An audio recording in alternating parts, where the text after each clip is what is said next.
Now, what does this new technology do with physical service robots? So let me just put in a few key things that are new and that are integrated here. The first is large language models. So your physical robots will be powered by large language models. And here my colleagues from Italy, they have a €100 million fund to do robot research, and they mostly work in healthcare and old age care. And they say large language models allow service robots to engage in more nuanced, contextually relevant, empathetic conversations, explain simple medical terms in simple language, or complex medical terms in simple language, and even foster emotional well-being. So they use robots, for example, to do breathing and calming exercises with patients before a surgery, because surgeons and nurses don't have time. So the language capabilities are amazing, and you can see here now a lot of the text input at the moment is keyboards. And I promise you, give it a year or 2 or 3, we will only talk to our technology and dictate and instruct. We will say, hey Alexa, please change the font size on this document. Or hey Siri, please make a reservation at Prego Italian restaurant Friday evening, 7 p.m. for 2 packs. And the technology will do that. And for me, for example, I bought the latest iPhone for the very simple reason I wanted to try Apple Intelligence.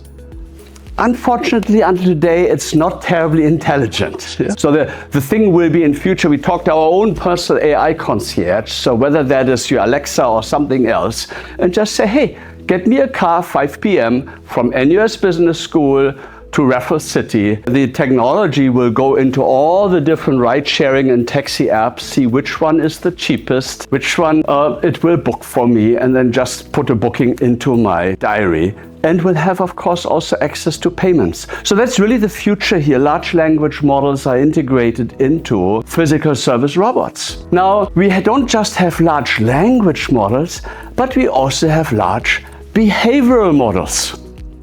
So they work similarly, like a text-based, they're tokens on what is the next syllable or word that should be added to a sentence or to a paragraph here. Large behavioral models, they do just the same. The next one is agentic AI. What does this agentic AI do with physical service robots? There are really these 4 different parts. Number 1 is memory. So it remembers you and what happened last time you called or last time you were in my restaurant. So there's a multi-session continuity.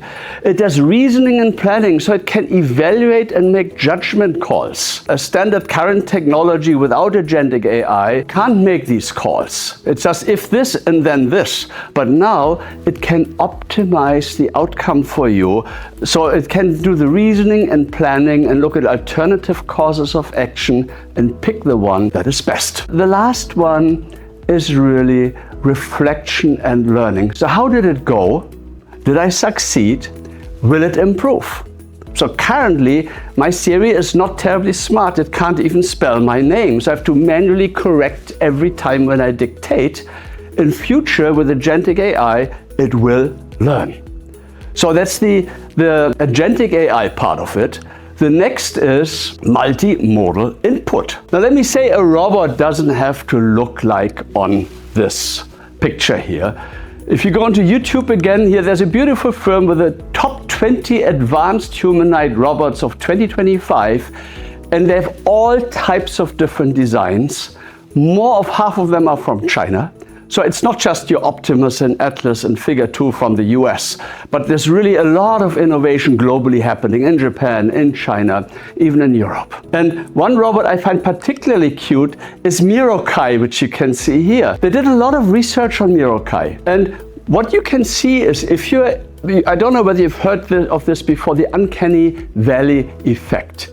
If a robot becomes almost indistinguishable from humans, people feel uneasy. They don't like it. On the other hand, if you just have a robot standing there and not responding to you, you feel you're not being listened to.